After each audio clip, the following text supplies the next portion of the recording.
जी, मेरा नाम हुसैन इकबाल है और आप मेरा यूट्यूब चैनल देख रहे हैं। अगर अभी तक आपने चैनल को सब्सक्राइब नहीं किया तो चैनल को सब्सक्राइब करें।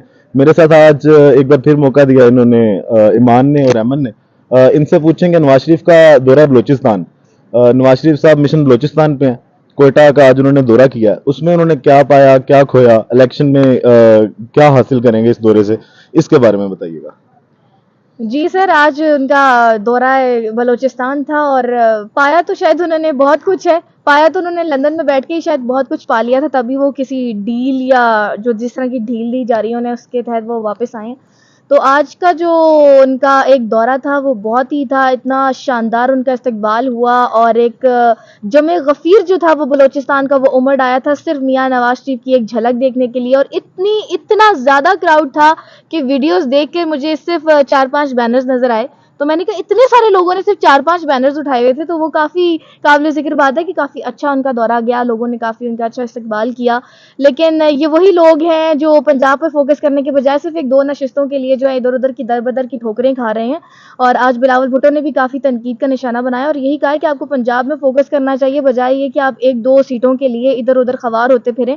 और ये वही लोग हैं जो बाप पार्टी को बुरा भला कहते थे, जो कहते थे इनका वोट मान ही नहीं रखता, इनका वोट अच्छा ही नहीं है। और ये जब तक अपने बाप की बात सुनते हैं, तो जब तक इनको बाप की तरफ से हुक्म आता है ये वही मानते हैं। तो अब ये किस बिना पर ये इत्तेहाद कर रहे हैं और पहले जब इनके बारे में बुरा कहा जाता था, तो अब पता नहीं किस बिना पर ये इत्तेहाद कर रहे हैं। तो ये समझ से बाहर है।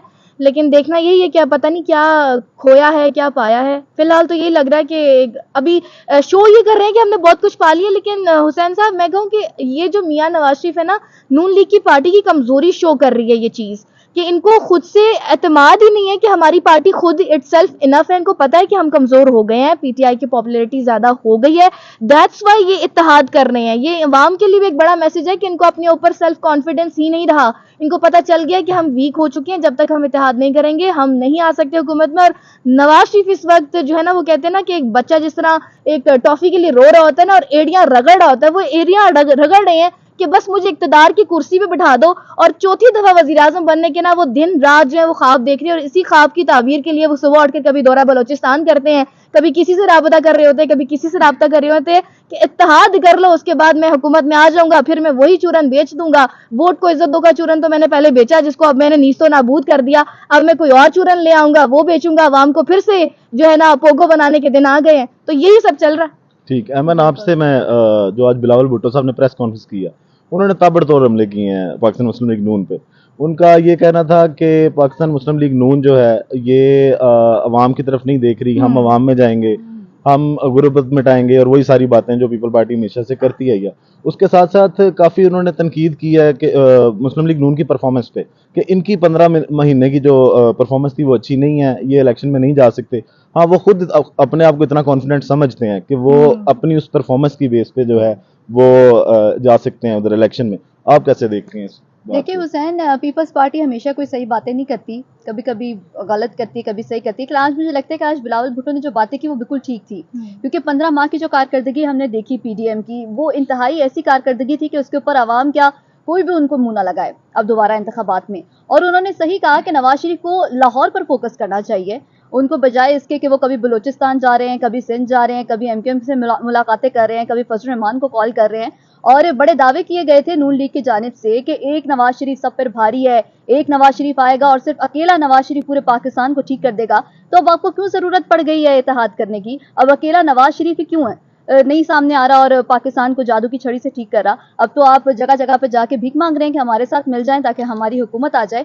तो मुझे लगता है कि बिलावल भुट्टो की बातें आज दुरुस्त साबित हुई हैं। उन्होंने हर तनकीद जो है वो ठीक निशाने पे की है, और उनके जवाब पे जो है वो एहसन इकबाल ने भी बोला कि ताने की सियासत ना करें। तो आप अपनी बारी में भूल जाते हैं, जब मरियम नवाज ताने कसती हैं, जब वो खिताब करती हैं, ऐसे ऐसे अल्फाज यूज करते हैं, अपनी बारी में आप वो चीज भूल जाते हैं। लेकिन जब दूसरे आपके ऊपर तनकीद करते हैं तो फिर आपको याद आ जाता है कि ताने की सियासत की जा रही है। अच्छा ईमान, आज काफी शेरो शायरी भी हुई है ट्विटर पे, आपने भी देखा होगा, पढ़ा भी होगा। तो जो मुस्लिम लीग नून और पीपल पार्टी आज आमने सामने थी, इसके बारे में आप क्या कहेंगे कि जो उनके रहनुमाओं ने, एहसन इकबाल ने और मेरा ख्याल है ख्वाजा साद रफीक साहब ने, और उधर से नासिर साहब रहे हैं एक्टिव, और शर्जील मेमन साहब के भी ट्वीट्स आए हैं, तो वो सारा आपने देखा है, उसके बारे में क्या कहेंगे? बिल्कुल एमन, और मैंने उसको पढ़ा भी था। तो बस वो शेरो शायरी थी, एक दूसरे से इकबाल के शेरों को तोड़ के वो पेश कर रहे थे कि एक ने वही शेर पढ़ा, दूसरे ने उसी में वोट को इज्जत दो का फॉर्मूला नया करके उसका जवाब दिया। तो बस ये शायरी खेलते रहेंगे आपस में अवाम के लिए, तो कोई कुछ भी नहीं करेगा। चाहे पीपल्स पार्टी बात करी, पीपल्स पार्टी के बाद भी पास भी वही एक घिसा पीटा है, रोटी कपड़ा और मकान। जब वो इक्तदार में आते हैं तो रोटी भी उनके पास अच्छी आ रही होती है, कपड़े भी वो एक से एक पहन रहे होते हैं, और मकानात के बजाय बहुत सारी जायदादें भी वही बना रहे होते हैं। अवाम बेचारी उसी 20-30 की नौकरी में ना 20-30 हजार की नौकरी में खवार हो रही होती है। तो ये सारे बयानिए ना इनके फजूल तरीन होते हैं। अवाम को आज तक किसी ने कुछ भी नहीं दिया, बस आपस में लड़ रहे हैं, एक दूसरे पे केसेस बना रहे हैं। इमरान खान की अगर बात कर ली जाए तो उन पर भी केसेस बना रहे हैं। उन पर एक ही केस जो है उसको मोड़ तोड़ कर तोशा खाना, मैं तो कहती हूँ कि तोशा खाना भी अब कह रहा होगा कि मुझे कितना इस्तेमाल करना है हर चीज में, तोशा खाना। और वो तोशा खाना जो सिर्फ इमरान खान पर लागू होता है। बात की जाए कि when it come to Yusuf Raza Gilani तो ये तोशा खाना गायब हो जाता है, when it comes to Nawaz Sharif, Asif Zardari तो ये तोशा खाना पता नहीं कहाँ गायब हो जाता है। लेकिन इमरान खान की दफा ये तोशा खाना, इलेक्शन कमीशन भी एक्टिव हो जाता है, उनकी डिस्क्वालिफिकेशन भी कर देता है, फिर उस पर साइफर भी उसी एक जुमरे में चलाया जाता है, फिर और केसेस डाल दिए जाते हैं। एक केस में उनके निकलने का टाइम होता है तो इनको एक खलबली मच जाती है कि इमरान अगर बाहर आ गया तो पता नहीं क्या हो जाएगा, 2-4 केसेस और डाल दो। मेरे ख्याल है कि डबल सेंचुरी तो इमरान खान के मुकदमों की इन्होंने कर दी है, अब पता नहीं और क्या करेंगे। बहुत ही अजीब सूरत हाल है। ईमान, आप क्या कहोगी? बिल्कुल, बहुत ही अजीब सूरत हाल है ईमान, आप बिल्कुल ठीक कह रही हैं। मतलब एक डर है, एक खौफ है, हर जमात में हम एक डर और एक खौफ देख रहे हैं, और वो खौफ है इमरान खान का खौफ। और बिल्कुल इमरान खान के लिए एक प्लानिंग बनाई गई है कि एक केस अभी खत्म नहीं होता, दूसरा केस पहले आ जाता है। तो ये साफ चीज जाहिर है कि वो लोग डर रहे हैं कि इमरान खान बाहर आ गया तो फिर हमारा तो कोई मुस्तकबिल नहीं सियासत में।